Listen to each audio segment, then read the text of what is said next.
हिंदी में यूपीएससी की तैयारी से संबंधित प्रोग्राम्स को देखने के लिए सब्सक्राइब करें स्टडी IQIAS हिंदी। नमस्कार, बहुत बहुत स्वागत है आप सभी का स्टडी IQIAS हिंदी में। मेरा नाम है अतुल जैन। भारत सरकार की पिछले कुछ वर्षों से यह प्राथमिकता रही है कि भारत विनिर्माण के क्षेत्र में एक बड़ी शक्ति बने और भारत का जो निर्यात है जो दुनिया भर में होता है उसको भी बढ़ाया जाए। यह जो है प्राथमिकता भारत की पिछले काफी समय से रही है, इस बात को हम लोग जानते हैं और इस दिशा में भारत कई सारे कदम भी उठा रहा है, यह बात भी हम सभी जानते हैं। तो अभी क्या हुआ है, एक वर्ल्ड बैंक की, यानी कि जिसको विश्व बैंक भी हम बुलाते हैं हिंदी में, वर्ल्ड बैंक की एक रिपोर्ट आई है जिसने यह कहा है कि भारत को RCEP का सदस्य बन जाना चाहिए अगर भारत को ग्लोबल एक्सपोर्ट में, वैश्विक निर्यात में एक बड़ी भूमिका चाहिए। तो भारत के लिए यह बहुत जरूरी है, यह बहुत अच्छा कदम होगा कि भारत अगर जो है RCEP का सदस्य बन जाए। यह RCEP है क्या और इसका सदस्य बनने में भारत को लाभ क्या है, भारत को नुकसान क्या है, भारत इसका सदस्य बनने में इतना अचकचाता क्यों है, इस सारी बात को हम लोग जो है अगले 10 मिनट के अंदर समझ लेंगे। सिंपल सा एनालिसिस है लेकिन बहुत जरूरी है, याद रखिएगा।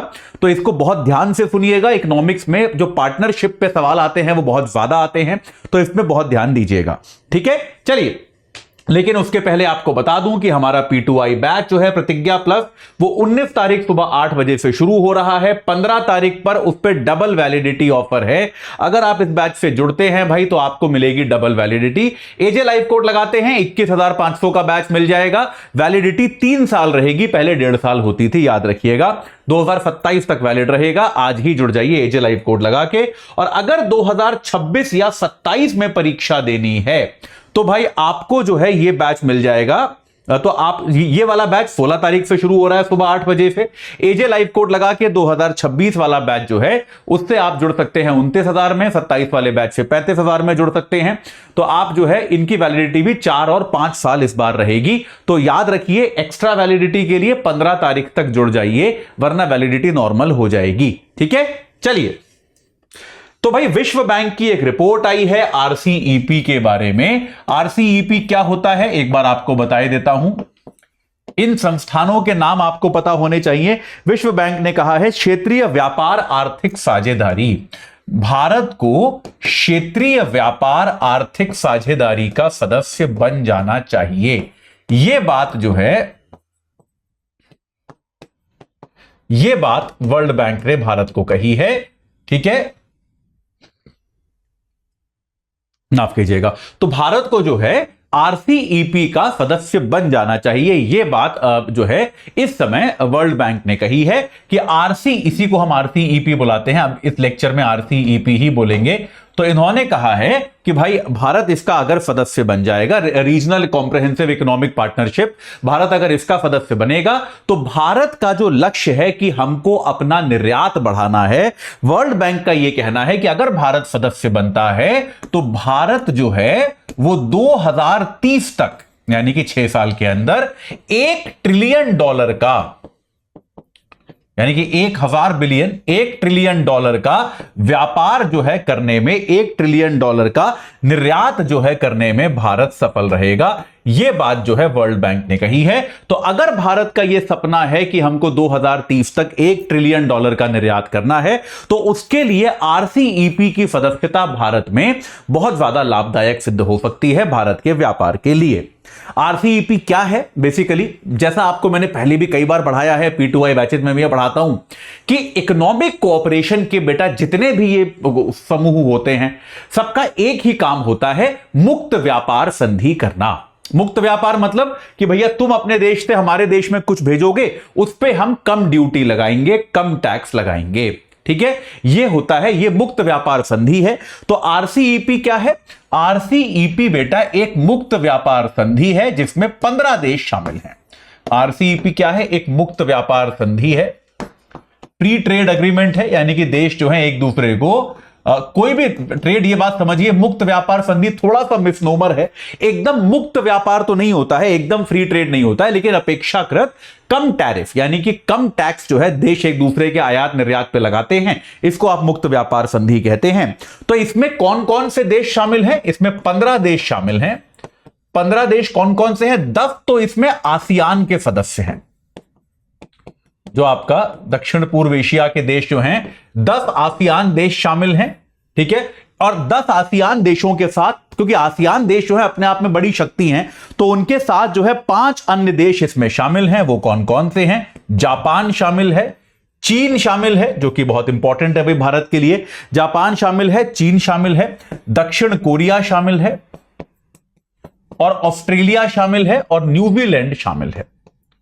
ऑस्ट्रेलिया और न्यूजीलैंड, ये देश जो हैं, तो 10 आसियान देश और ये 5 देश जो हैं इसमें सम्मिलित हैं, तो ये आरसीईपी की कुल सदस्यता बनाते हैं। तो भाई इन देशों के बीच एक मुक्त व्यापार समझौता जो है, ये आरसीईपी माना जाता है, ठीक है। अब आप इन देशों को अगर देखें तो बेटा ये देश दुनिया के बड़े बड़े देश हैं। आप देखिए, चीन है, जापान है, साउथ कोरिया है, ऑस्ट्रेलिया है, ये अपने आप में बड़े बड़े देश हैं। आसियान देश अपने आप में बड़ी शक्ति हैं। तो भाई ऐसे में ये जो 15 देश आरसीईपी के देश हैं, ये दुनिया की करीब 30% आबादी है। भाई 1/6 आबादी तो अकेले चीन में ही है, बाकी दुनिया की कुल 30% आबादी इन 15 आरसीईपी देशों में है। वैश्विक व्यापार का 25% वैश्विक व्यापार जो है वो इन देशों में होता है। तो अपने आप में एक बड़ा मजबूत समूह है, एक बड़ा सशक्त संगठन है, जिसकी आर्थिक शक्ति को आप कम करके नहीं आंक सकते। दुनिया में आर्थिक शक्ति में इसकी मजबूत पकड़ है, इससे आप इनकार नहीं कर सकते। तो आरसीईपी एक मजबूत संगठन है।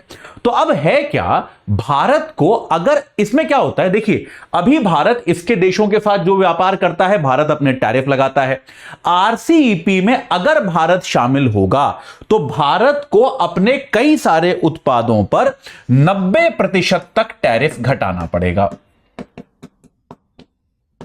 अब देखिए, टैरिफ घटाना जो होता है, इसके 2 पक्ष होते हैं। दोनों पक्ष समझिए, इकोनॉमिक्स का टीचर हूं, थोड़ा इकोनॉमिक्स समझा देता हूं आपको करंट अफेयर्स में भी। तो भाई इसके 2 पक्ष होते हैं। पहला पक्ष तो ये होता है सरकार की आय कम होती है। भाई आप कह सकते हो नुकसानदायक है, टैरिफ जो होता है सरकार की जेब में जाता है, तो भाई सरकार की आय कम होती है। लेकिन बेटा टैरिफ कम होने से दूसरा लाभ होता है। मान लीजिए आपको जो है, भाई हम सभी जानते हैं चाइना जो है ग्लोबल सप्लाई चेन का बहुत बड़ा हिस्सा है।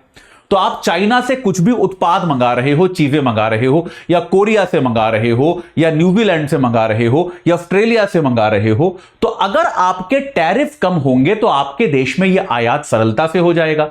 तो आपके देश का भी जो उद्योगपति है उसकी लागत कम होगी कि नहीं होगी? तो याद रखिएगा, टैरिफ कम करना जो होता है वो सभी के लिए लाभदायक होता है। अक्सर मैंने देखा है विद्यार्थियों को ऐसा लगता है कि सर टैरिफ कम करने में तो बड़ा नुकसान है। नुकसान नहीं है, आपके अपने देश के उद्योगों को भी फायदा है, ऐसा नुकसान नहीं है। हां, अब यह सोचने की बात है कि आप अगर अपने देश के उद्योगों को संरक्षण देना चाहते हैं तो एक अलग बात है। आपको ऐसा लगता है कि फिर तो बाहर का माल हमारे बाजारों में भर जाएगा और हमारा माल जो है बहुत अच्छा नहीं है तो वो बिकेगा ही नहीं, यह एक अलग बात है। तो टैरिफ आपको कम करना पड़ेगा और निश्चित तौर पर टैरिफ कम करने से आपका अपना व्यापार बढ़ेगा, इसमें कोई डाउट नहीं है। क्योंकि याद रखिए, अगर आप टैरिफ कम करेंगे तो दूसरे भी तो आपके माल पे टैरिफ कम करेंगे, यह बात भी तो क्लियर है। आपका जो है, आपके माल को, भारत के उत्पादों को जो है एक विस्तृत बाजार मिलेगा, इसमें तो कोई डाउट नहीं है। भाई आपका माल जो है वो आसानी से बिकेगा, एक विस्तृत बाजार जो है भारत के माल को, भारत के उत्पाद को मिलेगा, वो दुनिया भर के देशों में आसानी से बेचा जा सकेगा। इसके अलावा जो दुनिया भर के टैरिफ को लेकर या आयात को लेकर नियम बनाते हैं देश, उनमें इस प्रकार के समझौतों में छुटकारा दे देते हैं, तो भारत को अपने माल का निर्यात जो है वो करना सरल होगा। लेकिन फिर वही बात है कि भारत को क्या करना पड़ेगा, आपको भी अपना बाजार खोलना पड़ेगा। यह बात क्लियर है कि नहीं है? तो भारत को भी अपना बाजार खोलना पड़ेगा। ये इसमें, क्योंकि हर चीज जो होती है वो चलती है रेसिप्रोसिटी पर, लेन देन पर, कि अगर दूसरे देश आपके लिए बाजार खोल रहे हैं तो आपको भी दूसरों के लिए बाजार खोलना पड़ेगा। ये एक तरफा थोड़ा ना हो सकता है कि आप जो है दूसरे देशों के लिए बाजार खोल रहे हो, सॉरी दूसरे देश आपके लिए खोल रहे हैं, आप उनके लिए नहीं खोल रहे, ऐसे तो नहीं चलेगा। तो अब क्या हुआ, ये जो पॉइंट है, ये पॉइंट जो है, इसको अगर हम, कि भारत को अपना बाजार दूसरे देशों के लिए खोलना पड़ेगा, इसको अगर आप क्लब करें इस वाले सदस्य से, चुनौती समझ में आ गई कि नहीं आ गई? कि चीन का बनाया हुआ माल पहले ही हमारे बाजारों में भरा पड़ा है। भाई चीन सस्ता उत्पादन करता है, हमारे बाजार भरे पड़े हैं चीन के माल से, हम परेशान हैं उनके माल से, है कि नहीं? सही बात है। और अगर ऐसे में हम आरसीईपी के सदस्य बन जाते हैं तो हमको तो व्यापार को और सुविधाएं देनी पड़ेंगी कि नहीं देनी पड़ेंगी? तो ये एक खतरा है, ये एक कारण है, सिर्फ एक कारण है, बाकी सारी चीजें जो है बेकार की हैं, बाकी सब सॉल्व हो जाएगा। ये एक कारण है जिससे भारत आरसीईपी से नहीं जुड़ रहा है। भारत को लग रहा है कि अगर हम ये कर देंगे तो चीन के उत्पादों का बहुतायात हो जाएगा और चीन जो है भैया वो हमारे देश के बाजार को खा जाएगा। हमारे देश का जो भाई एक जो सिस्टम बना हुआ है, हमारे यहां उत्पादन जो हो रहा है, चीजें जो प्रयोग होती हैं, चीन उसको खा जाएगा, ऐसा हमको प्रतीत होता है। तो इस कारण से क्या हो रहा है कि भारत इस चीज को लेकर सजग है, इस चीज को लेकर सचेत है। तो भारत इस बात को लेकर 2019 में भी एक बार ये माना गया था, ये माना जा रहा था कि भारत बड़ा नजदीक था 2019 में आरसीईपी को ज्वाइन करने के, लेकिन लास्ट मोमेंट पे भारत ने आरसीईपी ज्वाइन नहीं किया था। इन्हीं कारणों से, प्राथमिक कारण ये है, और भी बहुत सारे कारण हैं लेकिन प्राथमिक कारण ये है। ठीक है, ये बात क्लियर है। अब भारत का देखिए वर्ल्ड बैंक क्या कहता है। वर्ल्ड बैंक ने कहा है कि यार देखो, एक तो निश्चित तौर पे लाभ क्या है, वर्ल्ड बैंक क्या कह रहा है कि लाभ क्या है भारत के लिए। एक तो अगर आपको बेहतर निर्यात चाहिए, आपको बेहतर व्यापार चाहिए, ये सारी चीजें बढ़ेंगी। ऑब्वियसली आप जितने फ्री ट्रेड एग्रीमेंट करोगे उतने में बढ़ेंगी, ये बात सही है। दूसरा ये कह रहा है कि आरसीईपी देश एक शक्तिशाली ग्रुप है और अगर भारत को जो है सप्लाई चेन का, ग्लोबल आपूर्ति श्रृंखला का हिस्सा बनना है, अगर आपको सप्लाई चेन का हिस्सा बनना है तो आपको इस समूह में तो आना ही पड़ेगा। इस समूह के बिना आपकी उस तरह की पहचान नहीं बन पाएगी जैसी बनती आ रही है। इसके अलावा भारत में विनिर्माण की जो नेचर है उसको लेकर भी वर्ल्ड बैंक की रिपोर्ट कहती है कि भारत में है बहुत सारी बेरोजगारी। ये बात तो आप और मैं जानते ही हैं भाई, आप तो युवा हैं, आप सबसे ज्यादा प्रभावित हैं बेरोजगारी से। और उसका एक बड़ा कारण यह भी है कि हमारे यहां विनिर्माण जो हो रहा है वो बड़ा हाईटेक हो रहा है, बड़ा टेक्नोलॉजी और कैपिटल पे आधारित हो रहा है, श्रम आधारित विनिर्माण नहीं हो रहा।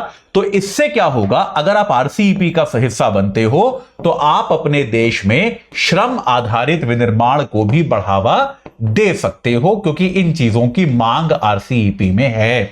जैसे आपका कपड़ा उद्योग है, आपका चमड़ा उद्योग है, यहां पर लोगों को ज्यादा रोजगार मिल सकते हैं। तो ये आप जो है, ये आपको इससे कुछ प्रमुख लाभ होने वाले हैं।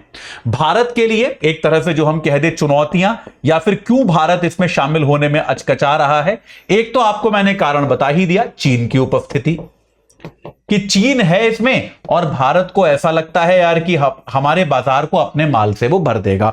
दूसरा एक और कारण भी है, भारत को ऐसा भी लगता है कि हमें प्रैक्टिकली बहुत ज्यादा फायदा होगा नहीं, क्योंकि आरसीईपी के जो 15 देश हैं उन 15 में से 13 देशों के साथ तो हमारी संधि है, हमारी मुक्त व्यापार संधि है।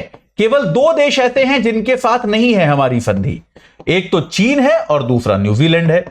तो इनके अलावा बाकी सबके साथ हमारी मुक्त व्यापार संधि है। तो आरसीईपी में शामिल होने के जो लाभ हो सकते हैं वो तो हमको ऐसे भी मिल रहे हैं, लेकिन तब भी एक वैश्विक समूह में शामिल होना आपके स्टेचर को, आपके स्टेटस को, आपकी वैश्विक शक्ति को बढ़ावा देता है। यही बात जो है वर्ल्ड बैंक ने भी कही है। तो भारत सरकार के सामने एक बार फिर से निर्णय है कि क्या हम आरसीईपी से जुड़ेंगे या नहीं जुड़ेंगे। आने वाले दिनों में इस पर चर्चा होगी और निश्चित तौर पे जो भी निर्णय होगा वो मैं आपको बताऊंगा। लेकिन आरसीईपी के बारे में इतनी ही जानकारी आपको यूपीएससी के दृष्टिकोण से चाहिए थी। इतना जितना मैंने आपको बता दिया, अगर इतना आपको समझ में आ गया तो अब आप आरसीईपी से जुड़ा कोई भी उत्तर यूपीएससी में बिना किसी संकोच के देकर आ पाओगे। ठीक है, चलिए तो अभी के लिए इतना ही। कुछ नया होगा तो मैं आपको बताऊंगा। याद रखिए, लॉन्ग टर्म बैच 16 तारीख सुबह 8 बजे से शुरू हो रहा है। कल जो है, कल तक जुड़ जाओगे तो डबल वैलिडिटी मिल जाएगी, वरना डबल वैलिडिटी नहीं मिलेगी। और आपको जो है, अगर हमारा प्रतिज्ञा प्लस बैच चाहिए 2025 वाला, वो 19 तारीख को सुबह 8 बजे से शुरू हो रहा है। किसी भी बैच से जुड़ना है, एजे लाइव कोड लगाना है, ये लगाकर ही आपको सबसे अच्छा दाम मिलेगा। तो आज ही जुड़ जाइए और अपनी तैयारी को सही आकार प्रदान कीजिए। इस चर्चा से जुड़ने के लिए आप सभी का बहुत बहुत धन्यवाद। हिंदी में यूपीएससी की तैयारी से संबंधित प्रोग्राम्स को देखने के लिए सब्सक्राइब करें स्टडी IQ IAS हिंदी।